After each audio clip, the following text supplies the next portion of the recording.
Time for the AFC South. Alright, let's start off with the Houston Texans. And they have a need on the offensive line. They traded away their left tackle last year, didn't really find a replacement for him, and they have needs at other positions on that offensive line. Wide receiver, besides DeAndre Hopkins, they don't have another starter at the receiver position. They have got to find a partner for Hopkins before he gets triple teamed every game. Don't mind that.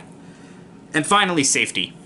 What can I say? They need some help in the secondary. And their top free agent, it's Jonathan Joseph. When they got him from the Bengals, I knew they got a really good player.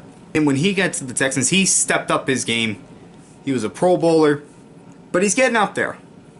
So we're going to see what happens with him. He may stay, he may not. I don't know what to say at this point. Next up are the Indianapolis Colts, who also have a need on the offensive line. Common theme here. If Andrew Luck is going to be back, ready and healthy week 1, they have got to protect him or else he's going to end up getting hurt again. Edge rusher. Ever since Robert Mathis retired, haven't really found somebody to take over that role. You've got to find one or else that defense is going to be in for a long run.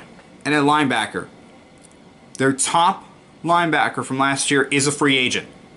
And even if they re-sign him, they still have to shore up that linebacker position. You've got to find some linebackers. And their top guy, Darius Butler. He's 31 years old, but he's been a leader on that team. So we're going to see what happens there. Was their free safety? He's done really good things for them. Let's see if he stays. Next up are the Jacksonville Jaguars. Another team that has needs on the offensive line. They have got to shore it up because Blake Bortles just signed a contract extension. They went to the AFC Championship game last year. If they want to compete again, they've got to make sure that starting offensive line can protect Bortles and open up holes for Leonard Fournette.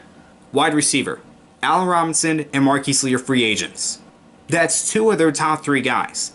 Yes, Robinson was out for the year with that knee injury, but he should be back and back to his old self next year.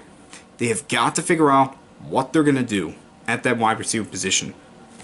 They'll probably apply the franchise tag to Allen Robinson. That's what we're hearing. But what are they going to do with Marquise Lee? He stepped up when they needed him. If they lose him, they need to find another number 3 wide receiver. Maybe they have him on the roster, maybe they don't.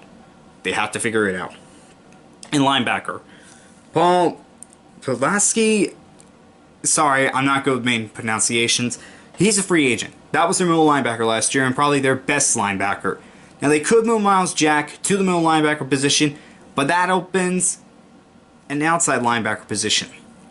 So are they going to do that? Or are they going to re-sign Paul? Or maybe bring in a veteran? And that was their top guy.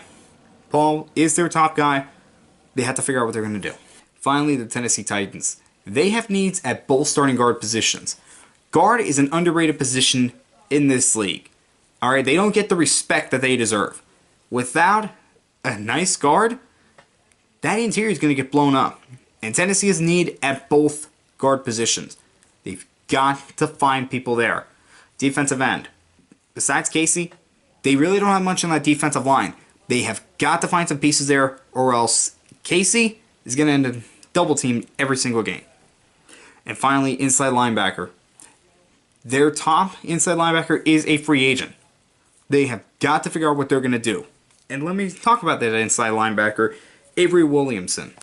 Okay, he was their top guy at the linebacker position.